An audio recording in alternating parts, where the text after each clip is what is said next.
आज का हमारा विषय है Hicks Kaldor welfare criteria, the compensation principle. इसमें जो स्टेटमेंट है वो यहाँ है।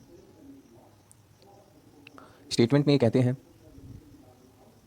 कि अगर कोई चेंज आ रहा है और कोई बेटर ऑफ बन रहा है और कोई वर्स ऑफ हो रहा है, ऐसे सिचुएशन में सोशल वेलफेयर बढ़ सकता है जब जो गेन अटेन किया गया है चेंज के द्वारा, वो कंपनसेट करे लूज़र को, जिसको लॉस हुआ है उसको वो कंपनसेट करे अपने गेन से। इस प्रकार से हम जो प्रोडक्शन में इंप्रूवमेंट हुई है उससे सोशल वेलफेयर ला सकते हैं, और इसी सिचुएशन को हम कहते हैं केल्डोर इंप्रूवमेंट या फिर हिग्स केल्डोर कंपनसेशन प्रिंसिपल। इसमें एजप्शन लिए गए हैं। क्या क्या एजप्शन लिए गए हैं? एजप्शन में इन्होंने लिया है कि जो टेस्ट होगा वो क्या रहेगा, वो कांस्टेंट रहेगा, टेस्ट में कोई चेंज नहीं आएगा, कोई एक्सटर्नलिटी नहीं है। एक्सटर्नलिटी मतलब कि कोई बाहर से सपोर्ट नहीं है कि प्रोडक्शन को बढ़ाया दिया जा सके, उसमें फ़ंड मिल जाए। यहाँ ऐसी कोई सिचुएशन नहीं है। जितना प्रोडक्शन हो रहा था उतना ही होगा।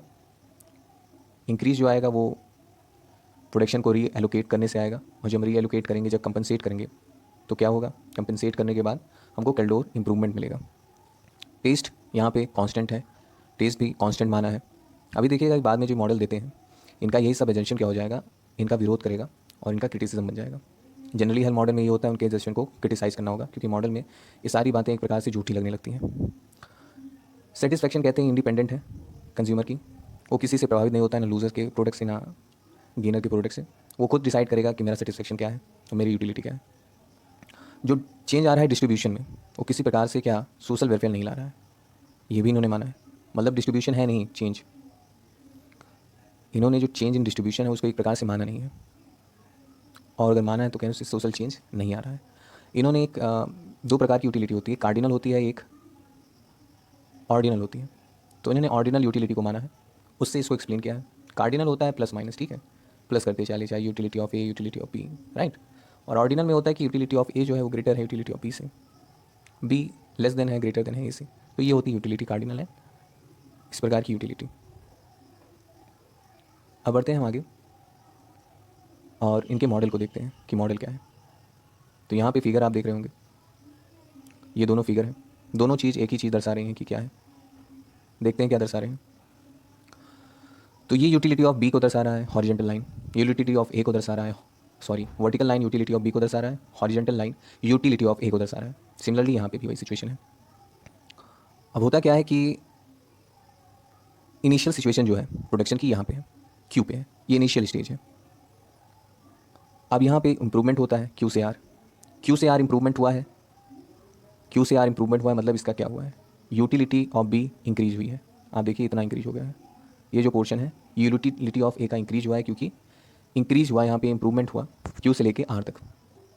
और सिमिलरली क्या हुआ कि यूटिलिटी ऑफ ए जो है वो कांस्टेंट है यहाँ पे। देखिए क्यू पर भी इतना ही था, और जब ये आर पे पहुँच गया तब भी इतना ही यूटिलिटी ऑफ ए है। इतना समझ में आया? ऐसी सिचुएशन को हम क्या कहते हैं, इसको हम कहते हैं पैरेटो इंप्रूवमेंट।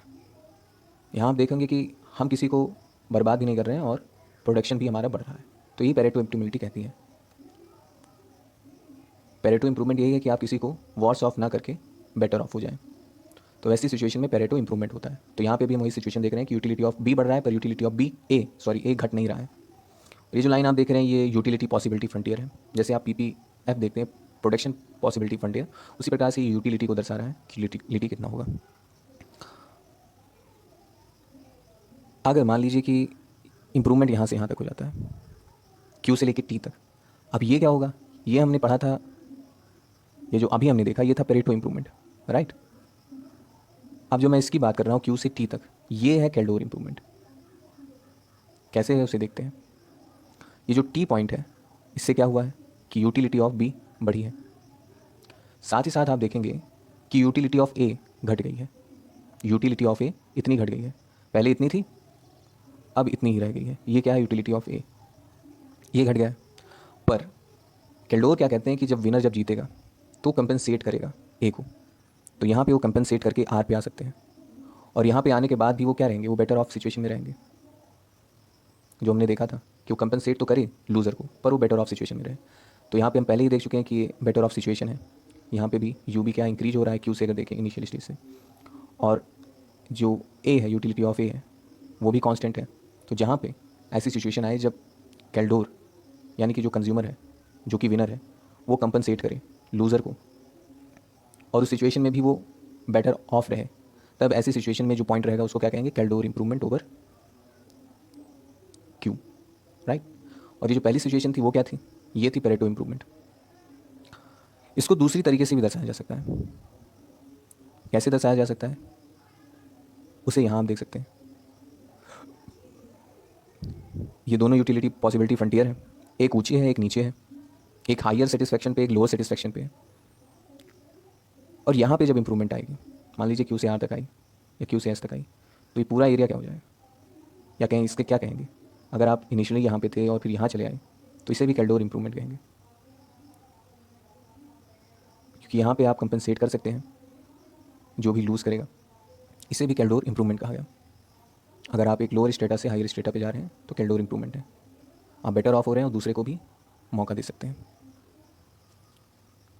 इसके क्रिटिसिजम्स भी हैं, क्रिटिसिज्म पे आ जाते हैं। तो बेसिकली आपको ध्यान रखना है कि जो इनके एजेप्शन थे उनकी आपको क्रिटिसाइज़ करना रहेगा, आप ये बात हमेशा ध्यान में रखिएगा। फिर यहाँ पे कुछ अलग चीज़ें रखी हुई हैं, जैसे कि जो इंक्रीज़ होगा प्रोडक्शन में ये इंप्रूवमेंट को लेके आएगा, जैसा कि मैंने पिछले उसमें दिखाया था, स्लाइड में दिखाता हूँ। कैल्डोर ने माना था क्या कि अगर प्रोडक्शन में इंक्रीज आए तो इंप्रूवमेंट लेके आएगा, और इसको भी क्या कह दिया था, कैल्डोर इंप्रूवमेंट। तो उसको भी इन्होंने गलत कहा है कि ऐसा नहीं होता है, केवल इतना बात करता है कि प्रोडक्शन में इंक्रीज आ जाएगा तो इंप्रूवमेंट आ जाएगा, कैसे आ जाएगा वो समझाएं थोड़ा। फिर दूसरी पॉइंट कहते हैं कि फ्री वैल्यू जजमेंट नहीं है, इनके में फ्री वैल्यू जजमेंट नहीं है, और जो कंपनसेशन है हाइपोथेटिकल, ऐसा होता तो है नहीं, ये केवल मनगढ़ंत कहानी है कंपनसेशन। और कंपनसेशन को ये मान लेते हैं इंप्रूवमेंट, कि इंप्रूवमेंट हो रहा है। अगर वो कंपनसेशन वहाँ पे उस सिचुएशन में पुअर बनते जा रहा है, थोड़ा सा भी दे दीजिए आप पुअर को और उसका शोषण होता जा रहा है, वो लूज़ करते जा रहा है, यानी कि पुअर से पुअर बनता जा रहा है, आप उसे 10 रुपये दे दीजिए, इसका मतलब ये नहीं कि वो इम्प्रूव कर गया है। तो यहाँ पे यही बात हो रही है, इस बात पे इनको क्रिटिसाइज़ किया जा रहा है। अगर एक्चुअल कंपनसेशन किया जाए तो पेरेटो क्राइटेरिया भी वो पूरा नहीं कर पाएगा। अगर एक्चुअल कंपनसेशन दिया जाए, यहाँ पे पुअर का पुअर बना जा रहा है वो, और जब पुअर हो रहा है एक बेटर ऑफ हो रहा है एक वर्स ऑफ हो रहा है, तो वो पेरेटो इंप्रूवमेंट नहीं है। जब एक बेटर ऑफ हो दूसरा वर्स ऑफ ना हो तो उसे आप पेरेटो इंप्रूवमेंट कह सकते हैं। पर यहाँ पे दूसरा बंदा तो पुअर होता जा रहा है, वो लूज़ करता जा रहा है, उसको थोड़ा सा दे रहे हैं और उस पर कह रहे हैं कि भैया तुम्हारा इंप्रूवमेंट हो गया, ऐसा तो नहीं हो सकता। फिर क्या क्रिटिसाइज़ किया गया, इनको क्रिटिसाइज़ किया गया है कि इंटरपर्सनल कंपेरिजन से भी फ्री नहीं है ये। मतलब इन्होंने अपने उसमें थ्योरी में माना कि इंटरपर्सनल कंपेरिजन होता है, नहीं है मेरे उसमें, पर यहाँ कहा जाता है ऐसा नहीं है, इनके में है इंटरपर्सनल कंपेरिजन है। कैसे है, क्या है वो, कि अगर जो कंपनसेशन है स्मॉल अमाउंट का भी दिया जाए तो एक लार्ज चीज़ ला सकता है यूटिलिटी में एक पुअर की। मतलब जो यूटिलिटी ऑफ विनर है और जो यूटिलिटी ऑफ पुअर है उसमें ज़मीन आसमान का फ़र्क है। आप एक गरीब को दाल चावल खिलाएंगे जो बासी खाता था, जो गार्बेज से उठा के खाता था, उसके लिए बहुत बड़ी चीज़ है वो, और आप अपने घर में क्या करते हैं, आप अपने घर में खाना छोड़ देते हैं, कहते हैं नहीं पसंद है, बस पेट भर गया और पता नहीं कहाँ फेंकाते हैं। तो आपके लिए उसकी यूटिलिटी नहीं होगी, पर उस बंदे के लिए जो पुअर है उसके लिए उसकी यूटिलिटी बहुत ज़्यादा है। ऐसा क्रिपल भी कहते हैं, उनका भी यही आर्गुमेंट है। तो यहाँ पे भी ये नहीं समझ पाते कि यूटिलिटी इस तरह आप नहीं नाम सकते हैं कि इतना प्रोड्यूस हो रहा है, इतना दूसरे का जो लूज़र है उसकी यूटिलिटी बहुत ज़्यादा होगी अगर थोड़ा सा भी उसमें इंप्रूवमेंट हो रहा है इन कंपेरिजन टू विनर। और लास्ट इनका जो क्रिटिसिज्म है क्या है, लास्ट क्रिटिसिज्म कहते हैं कि क्लेम करते हैं कि अगर प्रोडक्शन हो रहा है, जो चेंज है प्रोडक्शन में वो पूरी तरह से सेपरेट है चेंज इन डिस्ट्रीब्यूशन में, तो इसका भी खंडन किया जाता है इस क्रिटिसिज्म में। कैसे करते हैं, मान लेते हैं कि जो आउटपुट एक्स का है वो बढ़ाया गया और इसके परिप्रेक्ष्य में वाई का जो आउटपुट था वो घटाया गया। अब ए जो प्रीफर कर रहा है वो एक्स की क्वांटिटी प्रीफर कर रहा है और बी जो प्रीफर कर रहा है वो वाई की क्वांटिटी प्रीफर कर रहा है। आप देख रहे हो, बी तो मांग रहा है वाई और ए एक्स मांग रहा है, पर इन्होंने क्या किया है, एक्स का प्रोडक्शन बढ़ा दिया है, वाई को घटा दिया है। तो यहाँ पे जो प्रोडक्शन में चेंज आया है डेफिनेटली डिस्ट्रीब्यूशन में भी चेंज लाएगा, डिस्ट्रीब्यूशन में चेंज लाएगा। तो ये वाई मांग रहा था, आपने प्रोडक्शन एक्स का बढ़ा दिया, तो डिस्ट्रीब्यूशन में चेंज तो आना ही आना है, किसी का कम हो जाएगा किसी का ज़्यादा हो जाएगा।